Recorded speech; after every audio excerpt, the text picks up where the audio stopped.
За сайн байцгаана уу хүүхдүүдээ. Дэлгэр мөрөн цогцлбор сургуулийн түүх нийгмийн ухааны багш Даваа Сүрэн байна. За өнөөдөр бид нар эрүүгийн хэргийн оролцогчийн эрх үүрэг гэсэн энэ сэдвийг үзнэ.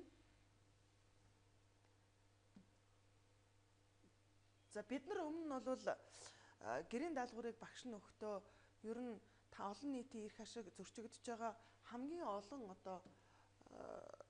зүйлийг 3 зүйлийг гаргаад үндслээ бичээрэй гэсэн. За хүүхдүүд бол маш олон зүйл хамгийн олон нийтийн эрх зөрчигдөж байгаа нэг зүйл нь болохоор байгаль орчныг бохирдуулж байгаа гэсэн ийм зүйлийг хүүхдүүд бол ярьсан. Байгаль орчин бохирдсон. За жишээлбэл манай Хөвсгөл аймгийн Хөвсгөл хатгал сумын хатгал тосхны байдаг. Хөвсгөл далайн ээжиг бол мэднэ. Тэнд бол маш олон амралт байдаг. Тэгээд манай далайн ээж маань бохирдолд бол маш их хэцүү байна. Далайн ус хатгалын далайн бол нэлээд цаашаага усан татарж байгаа гэсэн үндслүүдийг бол хүүхдүүд гаргасан байна. За мөн олон нийтийн эрх ашиг зөрчигдөж байгаа хоёрдугаар гол зүйлийг хүүхдүүд авахдаа хог хаягдлыг бол бас авсан. Хог хаягдл их байна. Замбраагүй гудамд яаж байна? За зарим нэг хүүхдүүд бол шүн орой сонгон секцэд тарж яваад асгасан айлын асгасан угаацсан дээр халтарж хөл гараа гэмтэх байдал гэсэн. За мөн олон нийтийн эрх ашиг зөрчигдөж байгаа 3 дугаар асуудлаар хүүхдүүд бол нохой их байна. Нохооны энэ нохой асуудал хуультай шүү дээ хүүхдүүдээ. Өглөөний 6 цагаас 50 орой 22 цагт бол нохойг бас уйж явах хэрэгтэй. Ийм учраас нохой эзэнгүү сул нохой их явж ийн хүн амьтан руу дайрч ийн ялангуяа бага насны хүүхдүүд их айж байна. Гудамлуугаа ороход их хэцүү байна гэл. Тэгээд доош нь хүүхдүүд бол нилээд зүйлийг гуравт бол баригдаагүй юм лээ. Ихэнх сурагчид бол гэрийн даалгавраа маш сайн хийсэн. Багш нь баярлалаа. Ер нь бол гэрийн даалгавар яагаад хүүхдүүд хийдэг вэ гэхлээр олж авсан мэдлэгийг баттгах, өөрийн болгох энэ зорилгоор гэрийн даалгавруудыг хийх чамд бол хамгийн эрхтэй зүйл байгаамаа гэд.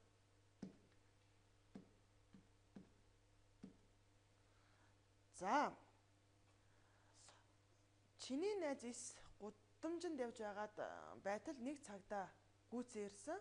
Тэгээ чи бол хулгай хийсэнд бол чамааг баривчилж баривчлах шаардлагатай цагдаагийн газар авч орсон. За энэ тохиолдолд чи байсан бол ямар үйлдэл хийх байсан бэ гэж.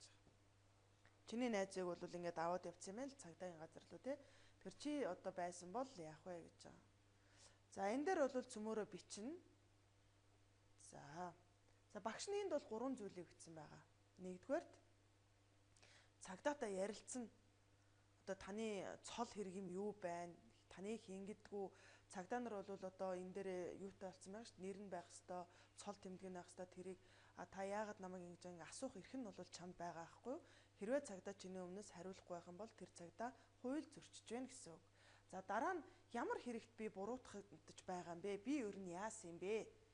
Хүн зодсон юм уу, хулгай хийсэн юм уу, гүтгүүлсэн юм уу тийм ээ? Энэ бүх зүйлээ бас асуух хэрэгтэй байна. За дараа нь та намайг ингээд баривчлаад цагдаагийн газар аваачих эрх зүйн тийм прокуророос гарсан юм уу? Цагдаагийн зөвшөөрөл байна уу? Та хүн андуурсан юм биш үү гэх мэтээр ингэж асуух хэрэгтэй. Тэгэхгүй чи явъя гэвэл гэл ингээд дагаад явчих байхгүй. Тэр зарим тохиолдол бол гарсан шүү дээ. Улаанбаатар хот болон зарим орон нутагт бол цагдаагийн нэр төрийг барьж тийм ээ хулгай дээр юм хийх, нэг бол торгох, хувцсыг дуурайлгаж хийгээд хүмүүсийг торгоод замын цагдаа болоод ингээд байсан хүмүүс бол баригдсан байгаа. Тийм учраас чи хамгийн түрүүнд чамд ийм тохиолдох юм бол дор хаяж энэ гурвыг чи бол тухайн цагдаатай өөрийгөө баривчилж байгаа хүмүүстэй асуух хэрэгтэй. За мөн бол энэтэй холбогдуулаад багш нь хэлгээд сүүлийн үед бол ард түмнийг дунд залилангийн хэрэгүүд бол их үүссэн. Жишээлбэл айлд ороод би тэр төрлийн бус байгууллагаас явж байна. Би ийм дэлхийн зөнгөөс явж байна. Миний үнэмлэх энэ байна. Танайг гэр оронд гэрийн тусламж үзүүлэх гэсэн. Нэг бол будаа элсэн чихэр өгөх гэсэн юм а. Та нар эхний ээлжинд бол хамрагдъя гэх юм бол 5,000 төгрөг өгчгөө. Эн чинь бол та нарт 10 кг будаа ингээд өгнө. Нэг бол пассвортаа Канадад өгч гэдэг юм уу. Ийм залилан мэхлэх үйл ажиллагаа явагдаж байгаа учраас ямар ч хүн гэр оронд ч байсан. Нэг бол гудамж чамтай одоо баригдаж хоригдсон ийм үедээ бол энэ зүйлүүдийг бол асууж байх хэрэгтэй. За Монгол улсын үндсэн хуулинд хүн эрх чөлөөгөө эдлэнгээ үндэсний аюулгүй байдал бусад хүний эрх чөлөөг хохироож нийгмийн хэв зурмыг одоо алдагдуулж гажуудуулж болохгүй гэж заасан. Монгол улсын үндсэн хуулинд хүн эрх чөлөөгөө эдлэхдээ одоо үндэсний аюулгүй байдал бусад хүний эрх холбогдож байгаа хуулиудын болон нийгмийн хэв журмыг бол одоо алдагдуулж болохгүй гэж заасан байдаг байх нь шүү дээ. Хүний бид нар бол амарч одоо зугаа цэнгэ амарч зуны амралтаар явахдаа олуулаа явахдаа ч юм уу олон нийтийн газар зарим хүүхдүүд ч одоо хүмүүс тастаас инээх нэг бол олон нийтийн газар бие засах гих мэт нөө бусдын одоо амгалан тайван байдалд хохирол учруулж болохгүй л гэсэн үг. Жишээлбэл одоо эмнэлгийн байгууллагын дуут дохио тийм ээ бас үргэлжлэх хугацаа хизээ дуурч болох уу гэдэг чинь бас хуульчлагдсан байдаг. За тэгвэл гэмт хэргийн оролцогчд гэж юу хэнийг хэлдэг юм бэ? Гэмт хэрэгт ямар хүмүүс оролцдог юм? Тэгэхээр энэ бол нэгдүгээрт бол хохирогч байдаг, хоёрдугаарт бол гин буруутай итгээд болвол байж байдаг. Хохирогч гин буруутай итгээд байдаг. За тэгвэл хохирогч гэж хин? Хохирогч гэж би хохирогч гэдэг ингээ хүмүүс тэгээд байдаг шүү дээ. Тэгвэл хохирогч гэж гэмт хэргийн улмаас нэр төр сэтгэл санаа бие эрхтэн эд хөрөнгийн талаар хохирол хүлээсэн хүнийг нэр төр. Одоо жишээлх юм бол хүний нэр төрд халддаг штэ тэругаа тэгж гинэгээд амнаас амд монголчууд ялангуяа одоо юмыг зохиож ярих, хийсвэрлж ярих, буруу ярих, зөв ойлгох ийм ард түмэн тийм учраас хүний нэр төрд халдаж болдгоо. Одоо жишээлбэл 6 дугаар ангийн хүүхэд одоо тэр чин анх одоо сургуульд орж байгаа. Тэгээд нөө багштай хэлж чадахгүй бүр их чимхийгээсээ болоод өмдөндөө шийдсэн. Тэгэл манай ангийн тэр одоо өмдөндөө шийдлээ. Энэ өмдөндөө шийдлээ. Тухайн хүүхдийн нэр төр явж байгаа учраас бас хувь хүний одоо нууц талдж болохгүй. Нэг бол хувийн тэмдэглэлийн дэвтрийг уншиж одоо олонд нэр төрд нь халтсан болно. За сэтгэл санаа.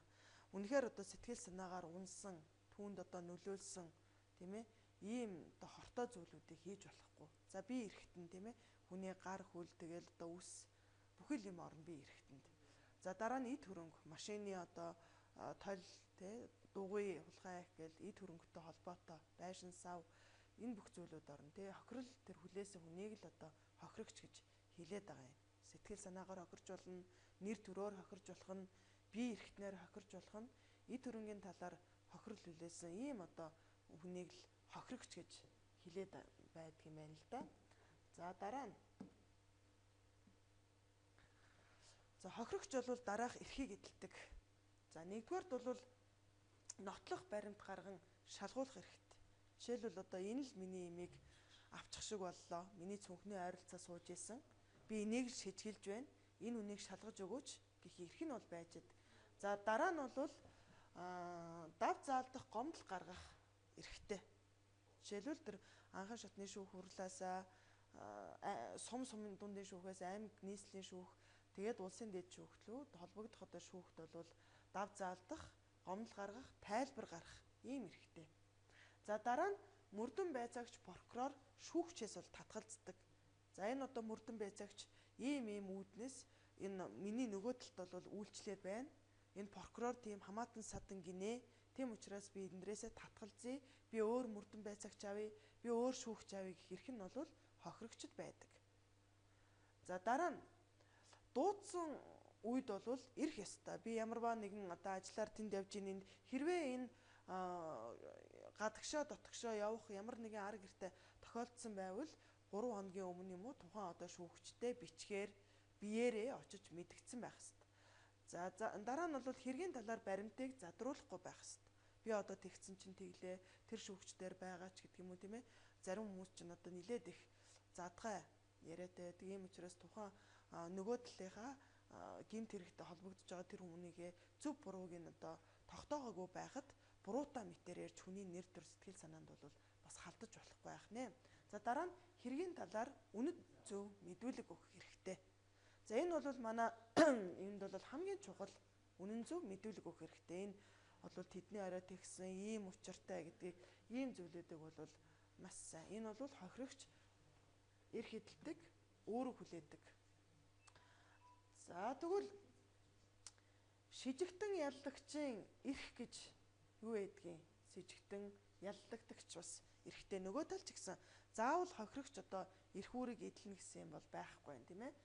За хамгийн нэгдүгээрт бол би ямар хэрэгт буруутгагдаж байна вэ гэдгийг мэддэг. Яагаад надад ингэсэн? Хэн миний одоо эсрэг нэхэмжлэл гаргасан юм? Байгууллага юм уу, хувь хүн юм уу, яасан гэдгийг нэхэмжлэлтэй бол танилцах хэрэгтэй. Энэ бол шижигтэн яллагч. Өнөө түрүүний хичээлдэр бид нар үзсэн шүү дээ хүүхдүүдээ одоо шүүхийн байгууллага бол тэгш эрхтэй шудраг ёсыг ханган биелүүлнэ гэдэг чинь л энэ дээр гарч ирээд байгаа. Хэрвээ шудраг ёсыг энэ ханх үүднээс л шижигтэн яллагдагч хоёр хоёлоо одоо эрхтэй үүрэгтэй байдаг. Тэгэхгүйгээр за шижигтэн үүрэггүй эрэхгүй чи яв хохирогч наашаа гэж нэг талыг барьж шүүх шийдвэр гаргах үндслэл байхгүй байна. За дараа нь бол өөрийгөө өмгөөлөгч авах эрхтэй. Одоо та нар Америкийн нэгдсэн улс бол ер нь кино номон дээр ингээд үзэж байхад баримтлагдах тэгдэг штэ. Та өмгөөлөгч авах эрхтэй. Хамгийн нэгдүгээр энэ эрх бол өмгөөлөгч авах. Хэрэгээ аюулгүй сайн өмгөөлдөг тийм ээ. Тийм өмгөөлөгч авах эрхтэй. Өмгөөлөгч гэдэг бол бүх шатны тэр шүүхийн 3 тогтолцоонд бол өмгөөлөл хийх эрхтэй ийм хүн байж болдог. За дараа нь нотлох баримт гаргуулах, шалгах. За би энэ хэргийг одоо ингэж байсны улмаас энэ цаг хугацааны хувьд одоо буруу байна. Би тэр газар байгаагүй. За энийг би ингэж нотолж байна. Одоо манай хамаатан саднаас асуу, аав ээжээс асуу. Би яг тэр хэрэг гарах үед бол би зааланд бол найзуудтайгаас тэр намайг одоо байсныг гэрчлэн тийм ээ. Энийг шалгаад өгөөч. Нэг бол би гэртээ унтаж байсан ч гэдэг юм уу. Энэ бүх бас эрхтэй. Ганцхан одоо хохирогчийн ямар явна гэж байхгүй. За дараа нь мэдүүлэг өгөхөөс татгалзах хэрэгтэй. Би энэ мэдүүлгийг ерөөсөө өгөхгүй. Би өмгөөлөгчөөрөө дамжуулж өгнө. Гэх мэт ийм үүргүүдийг бол хүлээдэг. Тэгэхээр шижигтэн яллагдагч бол ийм эрхтэй үүрэгтэй байна. За хууль сахиулах албан байгууллагын албан тушаалтнуудад дараах үйлдэлийг бол хориглодог. Хууль сахиулж байгаа гэхээр манай цагдаа, прокурор, шүүгч бүгд орно те. Тэгэхээр хууль сахиулах албан байгууллагын албан тушаалтнуудад дараах үйлдэлийг бол эрс хатуу хориглодог. За нэгдүгээрт гин буруугүй хүнийг сэжигтэн яллагдагчаар торгож ял шийтгэхийг бол олонт зарлахыг бол хориглодог. Гин буруугүй одоо тогтоогдоогүй энэ хүн гин буруутай эсвэл гин буруугүй гэдэг нь тогтоогдоогүй хүнийг одоо олон нийтэд зарлах, торгох, ял шийтгэх зэргийг бол хориглодог байх юм байна. За дараа нь хүнийг хууль бусаар баривчлахыг бол хориглодог. За жишээлбэл танай гэрт орж ирээл танай гэр бүлийн 50 байдлыг алдагдуулаад чамайг нэг бол хичээл дээрээс чинь авч явдаг, цагдаа дээр дуудаж байна гэж шууд хэлэх энэ бүхэн бол та нарт холбоотой учраас эднэрийг багш нь ярьж өгöd байгаа юм. Жишээлбэл чамайг цагдаагийн байгууллагаас дуудаад одоо баривчилж байна гэх юм бол энэ бас хориотой. Ингэж болохгүй. Чи хэдийгээр ерөнхий боловсролын сургууль хэдийгээр 16-наас хүрээд иргэний үнэмлэх авсан ч гэсэн чи хажуудаа ангийн багштайгаа нийгмийн ажилтнтайгаа эсвэл аав ээж хамаатан садныхаа нэг том хүнтэй бол мэдүүлэг өгөх ёстой. За дараа нь эрүү шүүлт тулгах. За зарим одоо телевизийн нэвтрүүлгийг бол та нар үзэж байхад мөрдөн байцаалтын явцад бол цагдаа намайг тэгж дээрлэгсэн, ингэж дээрлэгсэн гэж ярьж яадаг энэ хүнэн худлаа нь мэддэхгүй. Гэхдээ эрүү шүүлт тулгахыг энэ хууль сахиулах байгууллагын хүмүүст бол хориот. Одоо хүний эрх хэрэгчлөөнд таалдах, бүдүүлэг үг хэлээр доромжлох, хувийн байдлаар нь доромжлох тийм ээ. Чи яасан одоо юу гэдгийг тийм юм шиг хүн бэ гэдэг ч юм уу те. Чи одоо босоод ярьч гэдэг юм. Нэг бол суу, нэг бол өөрийнхөө юм хувийн байдалд одоо зарах. Энэ одоо би эрхтэн сэтгэл санаанд нь эрүү шүүлт тулахыг бол хориглож байгаа. За дараа нь нотлох баримтыг хуурамчаар бүрдүүлэхийг бол хориглодог. Хэрэгт хамааралгүй хүний имийг авчирж өгөх гүжирдэх тийм ээ нотлох баримтыг хуурамчаар бүрдүүлэх энэ зүйлийг бол хориглож байгаа. Тэгэхээр энэ гурван зүйлийг бол маш сайн мэдэж авах хэрэгтэй. Нэрийг хориглодог юм байна. Хэрвээ одоо чамтай энэ гурван зүйл ингээд тохиолдох юм бол би эрх зүйн хичээл дээр үзсэн Даваасран багш заасан хууль сахиулах албан байгууллагын та нарт бол энэ гурван зүйлийг хориглодог юм байна лээ штэ гэж зогсож яхад буруутгах юм байхгүй. Энэ бол хууль зөрчөөгүй гэсэн үг юм байгаа юм. За гэрийн даалгаварт анхаарлаа хандуулъя. За чиний үе тэнгийнхэн ямар төрлийн гэмт хэрэгт илүү холбогдож байна вэ гэж байгаа. За 2010 оны байдал, 11 оны байдал, 12, 13, 14 оны байдлыг ингээд хараад үзэхэд бол хүүхд одоо холбогдож байгаа гэмт хэрэгүүд бол их болсон. Хүүхдүүд бол сонирхлоосоо болж байна, тийм ээ. Амьдралын бас байдлаасаа болж байна. Хүний замбраагүй байдлаас болж нэг бол хүүхэд гэдэг нь маань өөрөө гинэн итгэмтгий цагаан цайлган учраас юу ч мэдээгүй байжгаад өөрөө хэрэгт оролцсон байдаг. Юу ч мэдээ. Тэгэл энэ хүүхдийг хүртэл одоо тасан шийдвэрлээд ингээд аваад явждаг учраас өөртөө альва асуудал бөөр суртаа хандах хэрэгтэй. Энэ бол чиний эрх зүйн нийгмийн ухаан хичээлийн үзэж байгаагийн хамгийн гол одоо ач холбогдол нь энэ зүйл. За ингээд үндэслэл бас гаргана. Чи одоо 11-р ангийн том хүүхд сурагч та бүхэн үндэслэлээ гаргана. Ер нь ингээд бодоод нийгмээ бодоод ер нь бол жишээ нь хэлэхэд бол ер нь хүүхдүүдийн дунд одоо гадны шашин шүтснээс болоод ч юм уу тийм ээ амиа орлого үзэгдэл аав ээжтэй туних ийм байдлуудад бол сүүлийн үед ирс өссөн хулгайн гэмт хэрэг байна тийм ээ. Ийм байдлуудад хүүхдүүд маань их одоо орооцолтож байна гэж ийм одоо статистик мэдээ байдгийн байна лээ.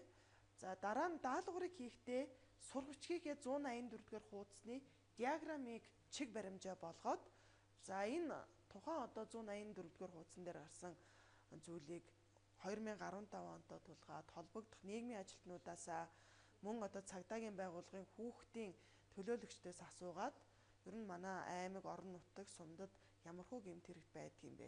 За ингээд дараагийн даалгавар нь энэ багш нэг зүйлийг нэмэхийг одоо хүсэж байна. За ингээд 3 дугаарт хамгийн гол нь хэрэг толбогдохгүй ингээд сэрэмжлүүлэг